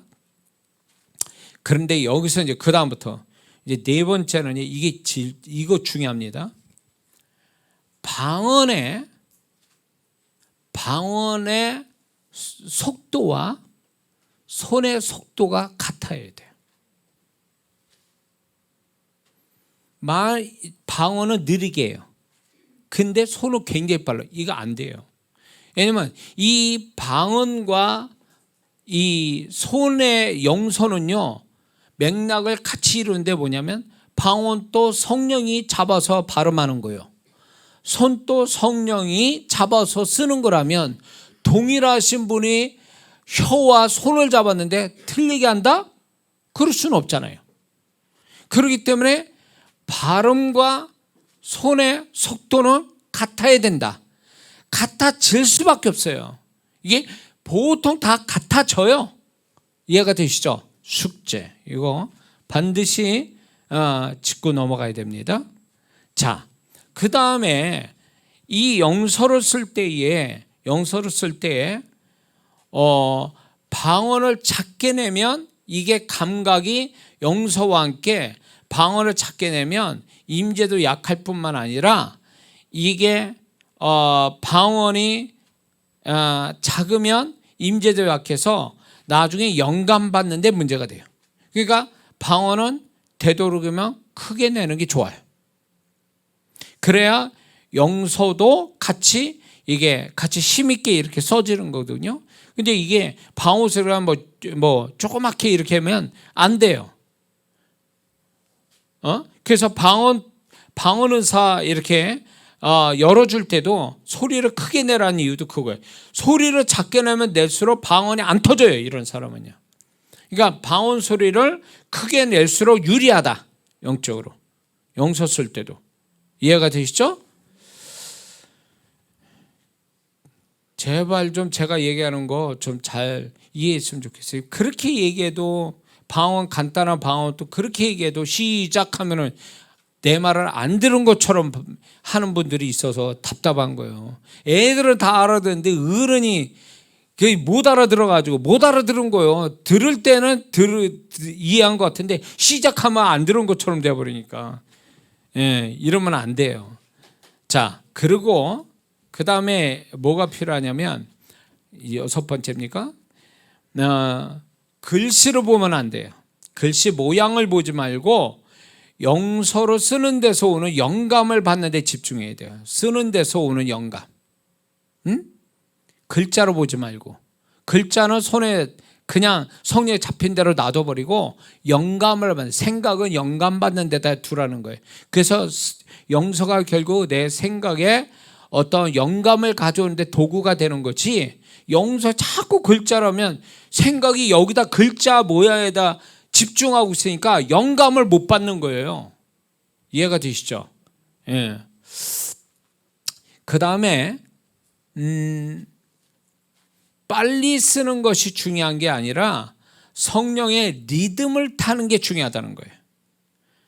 자, 방언 발음할 때도 그렇고 영서로 쓸 때 보면 리드미컬하게 가거든요. 불규칙적으로 돌아가지 않아요.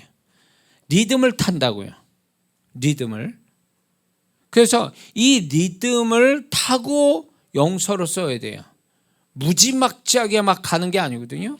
영서는 하나님의 질서의 하나님이시죠. 그래서 방언을 말하거나 영서로 쓸 때도 그분은 굉장히 리드미컬하게 하시거든요.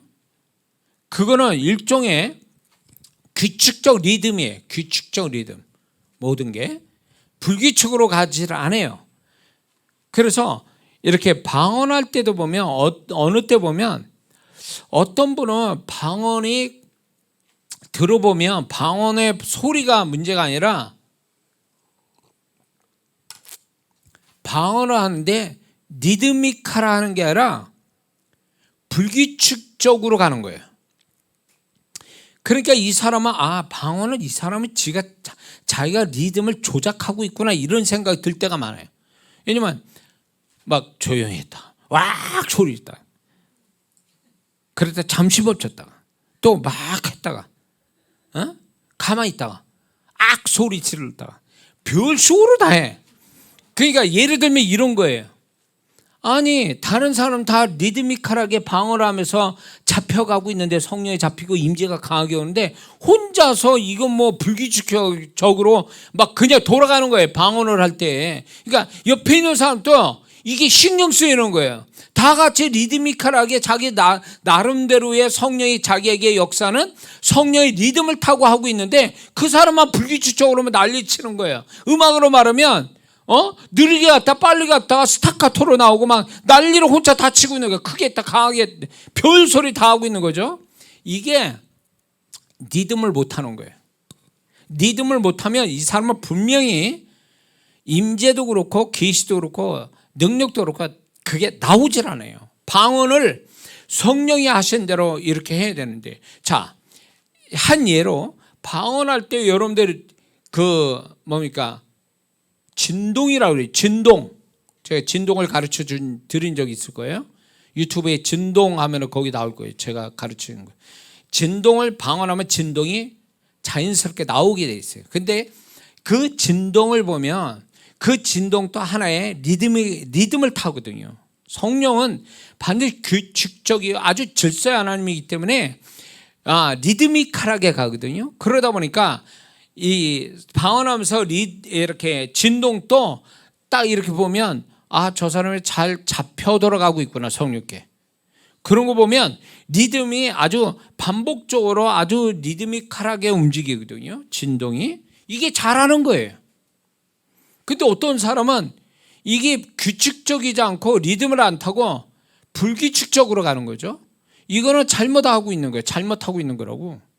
그러니까 이 사람은 자기가 조작하고 있는 거예요. 지금 성령께서 나를 이끌고 그분이 하는 대로 혓바닥도 맡기고 생각도 맡기고 몸도 맡기고 이렇게 가버려야 되는데, 이게 자기가 조작하게 되니까 어떤 식이 되냐면 불규칙적으로 돌아가는 거예요.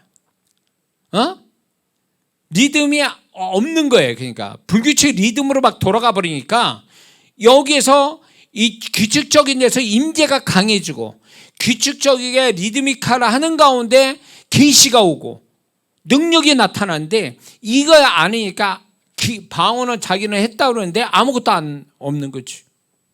그거는 왜 그러냐? 성령이 이끄는 리듬을 안 타서 그런 거예요.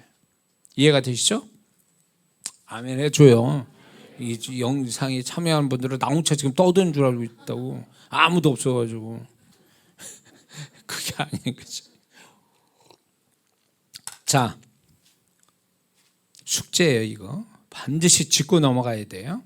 제가 뭘 얘기하는지를 자기가 경험해봐야 목사님 얘기가 바로 이거구나, 이렇게 자꾸 하나하나 이해돼야 나중에 더 중요한 문제들 나옵니다. 아주 깊은 얘기들 나올 때 못 쫓아오면 이제 끝나는 거예요. 여기서부터 이제 숙제하면서 여러분들이 경험이 돼야 더 깊은 얘기 나올 때 그것도 경험이 될 수 있는 거거든요. 그러면 아주 굉장한 걸 발견하는 거죠. 새로운 세계를 봅니다. 자, 그 다음에 이제 영서로 쓰는데, 영서로 쓰는 데서 오는 쓰는 데 변화가 있어요. 쓰는 데서 오는 변화가 있어요. 그거를 경험하는 게 중요합니다. 숙제. 어떤 변화가 오냐 이거예요.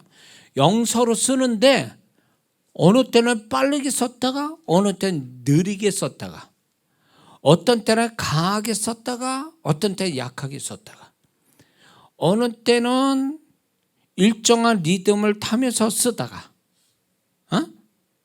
어떤 때는 굉장히 고조돼서 높게 쓰다가 어떤 때는 낮게 쓰여지고, 이런 변화를 느끼는 것이 중요하다는 거예요. 왜 그러냐? 이거 아주 더 중요한 문제인데, 이게 뭘 얘기하는 줄 아세요? 이런 그 영서상에 나타나는 이 변화가, 글씨 쓰는 데서 오는 이 변화가 이제 뭘 갖추냐면 은사들을 열어주는 통로가 열리는 역사가 오는 거거든요.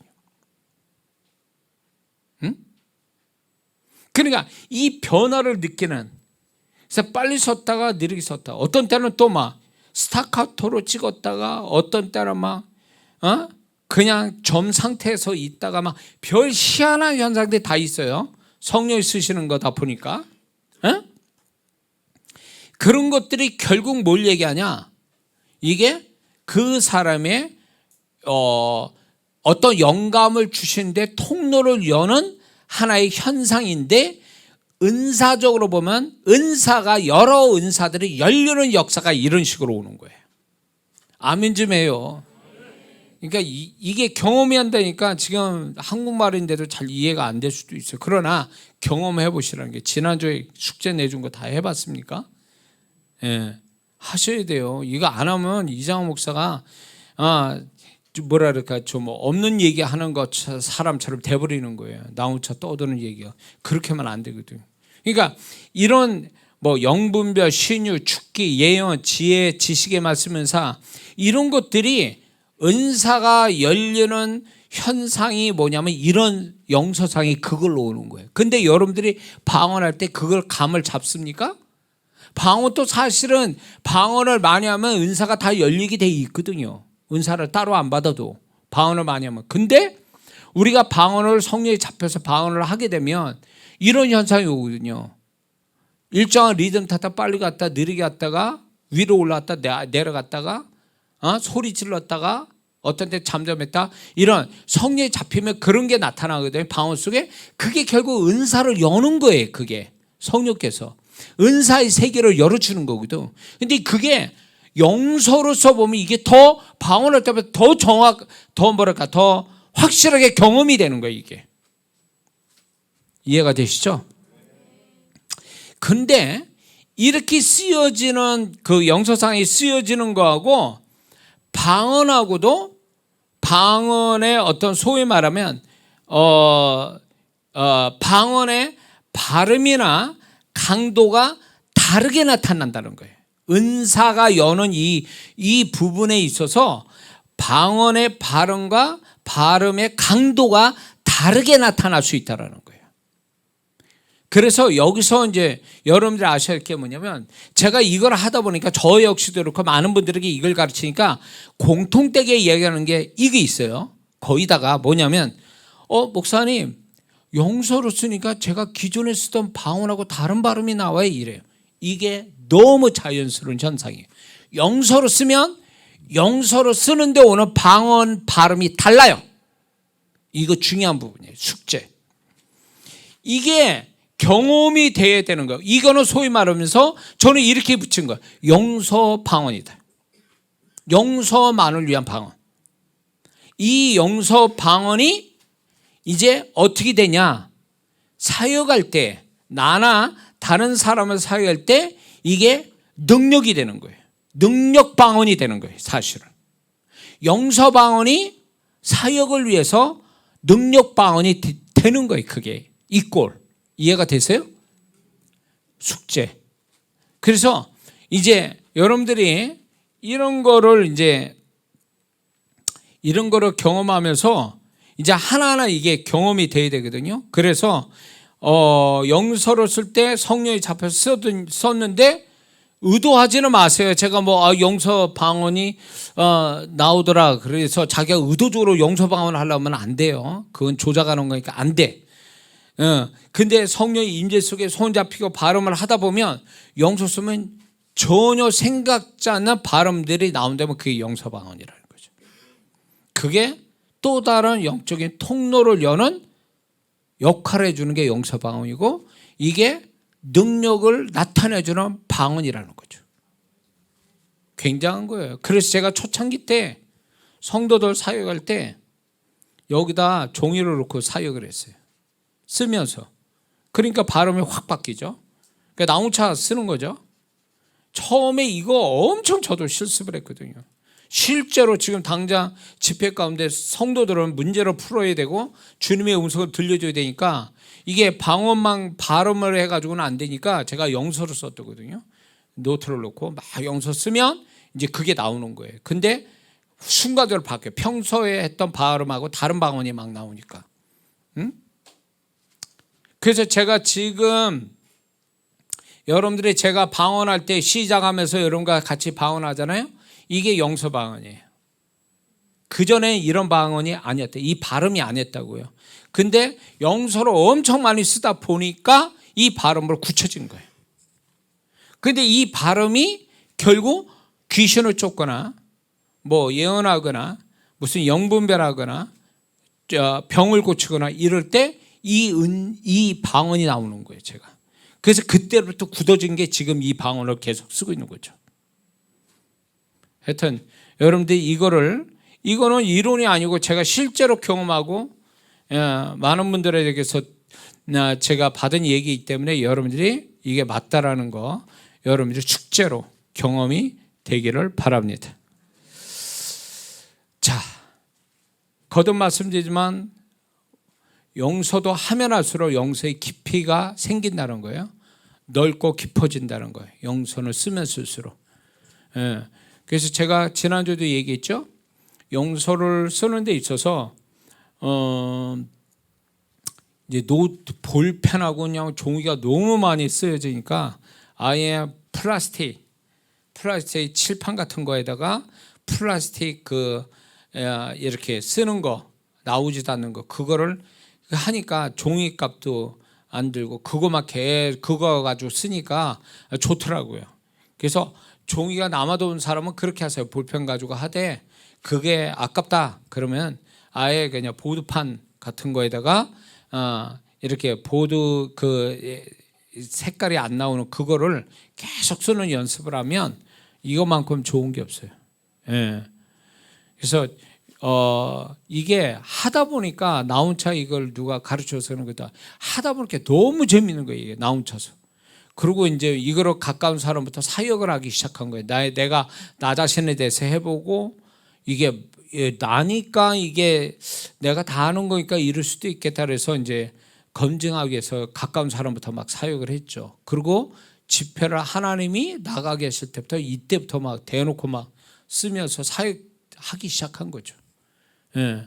그래서 이게 제가 경험된 거기 때문에 너무너무 신기했고 재미도 있고 실감나고 뭐 이래서 영서에 대한 축복을 제가 받고 이거로 인해서 많은 영혼들을 하나님이 또 축복해 하셨거든요. 그러니까 여러분이 이 영서가 개인뿐만 아니라 다른 어떤 사람도 영혼들을 축복하는데 사용하고 그 전에 제가 말씀드렸죠.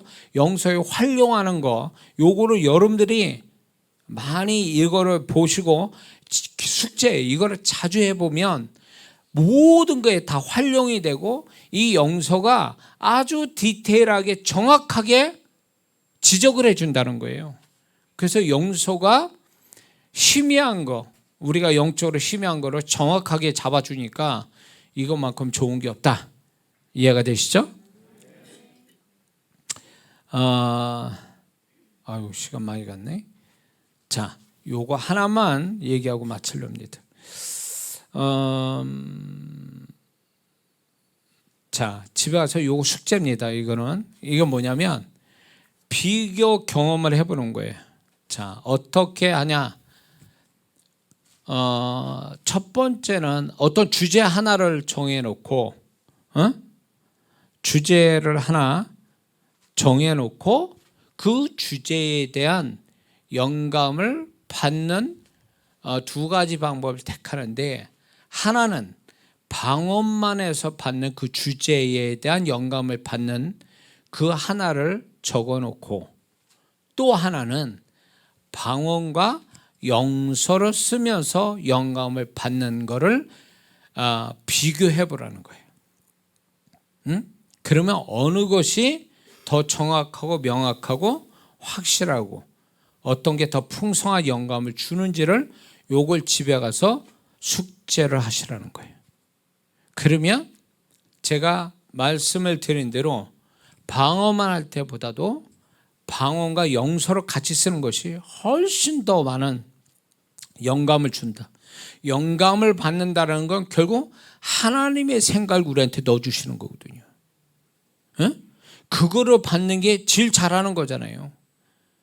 우리 생각이 아니라 그분의 생각을 내가 영서를 통해서 받는다? 이것만큼 복된 게 어디 있어요? 우리가 하나님 생각을 모르니까 우리 마음대로 엉망진창으로 사는 거잖아요. 손해도 보고. 근데 영서가 하나님의 생각을 더 정확하게 확실하게 받는다면, 디테일하게 섬세하게 받는다면 이것만큼 좋은 게 어디 있냐고요. 이렇게 한다면 우리는 이거를 계속 쓸 수밖에 없는 거예요. 남들이 볼 때 뭐 어설프게 믿는 사람이거나 영적 세계를 안 믿거나 세상 사람한테 저 뭐 하는 짓이야 저거, 종이다 대고 뭘 끄적대는 거야 저거, 한국말도 아니고 뭐도 아니고 발음하는 것도 한국말이 아니고 쓰는 것도 이상하게 쓰고 미친 거 아니야 뭐 이렇게 볼 수도 있어요. 그러니까 영서를 쓸 때 그런 사람 앞에서 하지는 마세요. 아주 기분 나쁘니까. 나는 지금 하나님께 진지하게 하고 있는데 옆에서 그런 소리 하는 사람한테 그런 거는, 그 귀한 거는 보여주지도 마세요.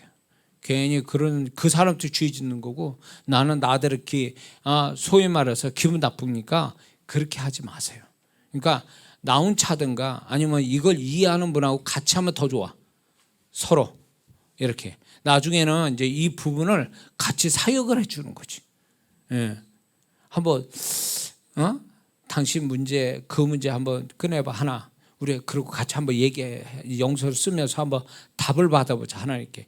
이러면 되게 재밌다고 이게 서로 주거니 받거니. 그러니까 혼자 할 때도 좋지만 이게 상대가 있어서 정말 이거를 이해하고 이런 상대가 있어서 같이 도와주는 의미에서 이걸 하면 너무너무 재밌거든요. 이거 서로 도움 주는 거야. 영적으로 실제적인 도움 주는 거잖아요. 하나님의 것을 가지고. 그러니까 이거를 여러분들이 좀 그러시고, 절대로 이거에 반대하는 이런 사람들한테 그거 드러내지 마세요. 괜히 드러냈다가는 서로 죄짓게 되니까 그렇게 안 했으면 좋겠어요. 자, 여기까지 하겠습니다. 은혜가 되십니까? 그래서 다음 주에 제가 숙제를 내준 거 반드시 경험하고 오시고, 이제 계속적으로 더 깊은 얘기가 들어가니까 다음 주에 계속 들으셔야 되고, 이게 얼마나 되려나. 영서 해석까지 가려면 좀 한참 좀 더 가야 될 것 같아요. 분명히 말씀드리지만 영서 해석이 들어간다면 전주에 제가 말씀드릴게요. 그래서 전주에 말씀을 드려서 그 영서 해석하는 날에는 종이, 그러니까 노트하고 볼펜을 꼭 가져오세요. 그래서 이제 영서 해석의 은사를 임파테이션하고, 그리고 이제 왔는지 안 왔는지를 이제 영서를 쓴 다음에 서로 교환을 해서 영서 해석하는 데까지 갈 거니까, 그렇게 해서 여러분들이 영서 해석만 되면, 영서 해석이 되면 방언 통역은 될 수 있어요. 분명 말씀드렸습니다. 그래서 그 영서 해석까지 이제 가야 되니까 그때는 미리 말씀드릴 테니까 미리 가져오셔야 되고, 그리고 영서 해석이 될 정도면 그 전에 제가 이 말씀드린 거 있잖아요. 이게 다 실습이 돼야 돼. 자기가 다 경험이 돼서 어느 정도 익숙해져야 여기서 영서 해석할 때 재미가 있지. 뭐 말로만 듣고 아무것도 안 하다가 와가지고 듣기만 하고 이러다가 영서 해석하려면 안 된단 말이에요. 그러니까 지금 계속 제가 숙제 내준 건 점검하고 경험하고 지나가고 있으면 좋겠습니다. 여기까지 할게요. 자, 기도하겠습니다.